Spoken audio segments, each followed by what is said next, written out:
मारे काल में ही नहीं देखल गेलै जे अहाँ के छियै। अहाँ अगर हिंदू छियै तऽ अहाँके शूट कऽ देल जायत। ई टेररिस्ट अटैकके देख कऽ हमरा अफसोस आ दुख भऽ रहल अइ, लेकिन तामस बहुत बेसी भऽ रहल। कोई आयल आ मारि कऽ चलि गेल और हमसब हाथ पर हाथ धऽ कऽ बैसल छियै। जिनकर किनको बेटा मरि गेलनि, जिनकर किनको पति मरि गेलखिन, जिनकर किनको पत्नी मरि गेलखिन, जिनकर किनको बेटी मरि गेलखिन, जिनकर किनको माय मरि गेलै, जे ककरो बच्चा मरि गेलै, ओ की करतै? ओकरा वापस आनि कऽ दऽ सकै छियै? प्रणाम। सब गोटाके तऽ बुझले हैत जे 22 अप्रैल के जे टेररिस्ट अटैक भेलैए ओकरा बारेमे। बैसरन पहलगाम जे जम्मू एंड कश्मीरमे छै। और देखलिए वीडियोमे एतऽ ई नहीं पूछल गेलै जे अहाँ कोन जाति छी। सीधा अगर अहाँ हिंदू छी तऽ अहाँके मरऽ पड़त। ई नहीं पूछल गेलै जे अहाँ ब्राह्मण छी, अहाँ यादव छी, अहाँ राजपूत छी, अहाँ कैस्ट छी, अहाँ पासवान छी, अहाँ कोनो अलग जाति छी। अगर अहाँ हिंदू छी तऽ अहाँके शूट कऽ देल जायत, खत्म कऽ देल जायत। आब ई बताउ जे हम अहाँ तऽ पहिल बात तऽ अपनामे लड़ैत रहै छै जे हम ब्राह्मण छी, हम राजपूत छी, हम यादव छी, हम लाला छी, हम ई छी, हम ओ छी, अपन झगड़ा करैत रहै छी। लेकिन मारे काल में ही नहीं देखल गेलै जे अहाँ के छियै। अहाँ अगर हिंदू छियै तऽ अहाँके शूट कऽ देल जायत। वएह भऽ रहल छलैए, वएह भेलै। और कश्मीर में ई चीज़ नया नहीं छै, बहुत बेर भेलैए। लेकिन ई जे 22 तारीख के जे भेलै, ई मतलब कश्मीर के लोग संगे नहीं भेलै। ई जे बाहर के लोग सब गेल रहथिन ओतऽ घुमै लए, उनका सब संगे भेलनि हेँ, उनका सबके मारल गेलनि हेँ। एकटा कोनो नेवी के ऑफिसर छलखिन हेँ जिनका विवाह के 7 दिन मात्र भेल रहनि, उनका मारल गेलनि हेँ। 26 आदमी मरि गेल छथिन अखन तक, और 20 आदमी बहुत बेसी घायल छथिन। वीडियो अगर अहाँ नीक से देखने हेबै तऽ एकदम दिल दहल जायत।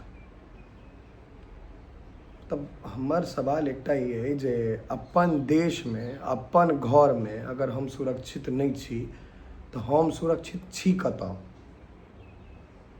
तो अगर अपन घर में सुरक्षित नहीं छी, एतऽ सेफ नहीं छी हम, तऽ सेफ छी कतऽ? हमरा सबके मना कयल जाइए जाति पाति नहीं करू, और हम एकदम नहीं करै छी। अगर सच पूछी तऽ हमरा सब जाति सब धर्म में दोस्त यार उठनाइ बैसनाइ अइ। चलू हम नहीं करबै, अहाँ नहीं करबै, लेकिन अगर कोई कऽ नहीं रहल छै तऽ ई भऽ की रहल छै?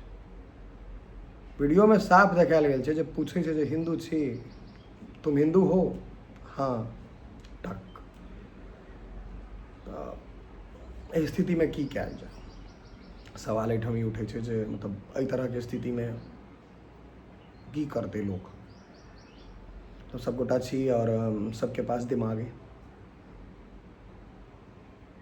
सब लग दिमाग है ना, हमरो लगे। हालांकि हम कनी एहिमे की भऽ गेल छै ने जे ई टेररिस्ट अटैक के देख कऽ हमरा अफसोस आ दुख भऽ रहल अइ, लेकिन तामस बहुत बेसी भऽ रहल। ठीक छै, दुख होइए जे एते लोग मरि गेलखिन, बहुत अफसोसो भऽ रहल अइ जे गेल रहथिन घुमै लए और उनका पता नहीं रहनि जे ओ आखिरी दिन छनि उनका जीवन के। लेकिन ओहिसँ बहुत बेसी क्रोध भऽ रहल अइ, तामस भऽ रहल अइ, गुस्सा भऽ रहल अइ। बुझलियै कि जे मतलब कोई आयल आ मारि कऽ चलि गेल और हमसब हाथ पर हाथ धऽ कऽ बैसल छियै। उचित छै कि? कतौ से ठीक बुझा रहल अइ? तो अपन घर में, अपना जगह पर, अपना देश में सेफ छियै नहीं हमसब। ई सरकार, ओ सरकार, फलना सरकार, चिलना सरकार, एकरा वोट दियौ, ओकरा वोट दियौ। भाई ठीक छै, जकरा वोट दियौ। अरे वोट देलहुँ अहाँके, सुरक्षित तऽ रहबाक चाही ने हमसब। ई अनशन करतै, वीडियो पोस्ट हेतै, फोटो पोस्ट हेतै, ठीक छै, लोक अवेयर हेतै। लेकिन जे चलि गेलखिन, जे जिनकर किनको बेटा मरि गेलनि, जिनकर किनको पति मरि गेलखिन, जिनकर किनको पत्नी मरि गेलखिन, जिनकर किनको बेटी मरि गेलखिन, जिनकर किनको माय मरि गेलै, जे ककरो बच्चा मरि गेलै, ओ की करतै, ओकरा वापस आनि कऽ दऽ सकै छियै? मुआवजा 50 लाख दऽ देबै, वापस आनि कऽ दऽ देबै। अहीं सब एहिठाम छी, हम सवाल पूछै छी, अहींके घरमे कोइ मरि जाए यंग, महादेव नहि करे ककरो संगे एहन हुए, लेकिन अगर ककरो संगे ई तरह घटना अहाँ सोचियौ, बताउ कतहु सोचियौ, तऽ पाइसँ ओकरा भरपाइ कयल जा सकैए। बुझलिए पाइ बड़ जरूरी छै, लेकिन इंसानके भरपाइ पाइसँ भऽ सकैए कि? ई अटैक जे छै ई दिलके दहलाबैवला छै और सोचैवला छै। जे सोचियौ जे कतहु घुमनाइयो फिरनाइ दिक्कत छै, और कतहु घुमनाइ फिरनाइ दिक्कत कि अपना घरमे रहनाइ तक दिक्कत छै। सोचैवला बात छै। तब 26 आदमीके अहाँ जाके ठोकि देलियै, अहिना गोली मारि देलियै, पूछि पूछि कऽ फोटो सब देखबै तऽ मतलब अहाँके रूह काँपि जायत। अगर एकरा सोचबै अहाँ जे अगर ई घटना अहाँ संगे होइतै तहन तऽ बुझियौ जे थर्रा देत एकदम। मतलब बहुत बेसी हमरा हिसाबसँ ई दर्दनाक छै। अब सब इंतज़ारमे छै जे सरकार की एक्शन लेतै, मोदी जी की करथिन। मोदी जी या सरकार जे करथिन से करबे करथिन, की करथिन नहीं करथिन ओ तऽ बादक गप छै। लेकिन अखन जेकर बेटा, जेकर घरवला, जेकर माय, जेकर बेटी, जेकर कनिया गुजरि गेलैए, ओ बस कानि रहल छै, ओ बस अफसोस कऽ रहल छै जे हम किया गेलहुँ घुमय लए, जम्मू एंड कश्मीर देखै लए, जे हमरा ओ देखनाइ आखिरी दर्शने भऽ गेल, ओकर बाद हमरा किछु नहि देखै लए भेटत जीवनमे। सब भयंकर छै। खैर अहाँ सब अपन राय विचार देबै एहिमे जे मतलब बेस्ट की हेबाक चाही, और अखन समय छै यूनाइट होइके, एक होइके, जे ई नहीं करी जे हम ई जाति छी, बिरादर छी, एना छी ओना छी, नहीं।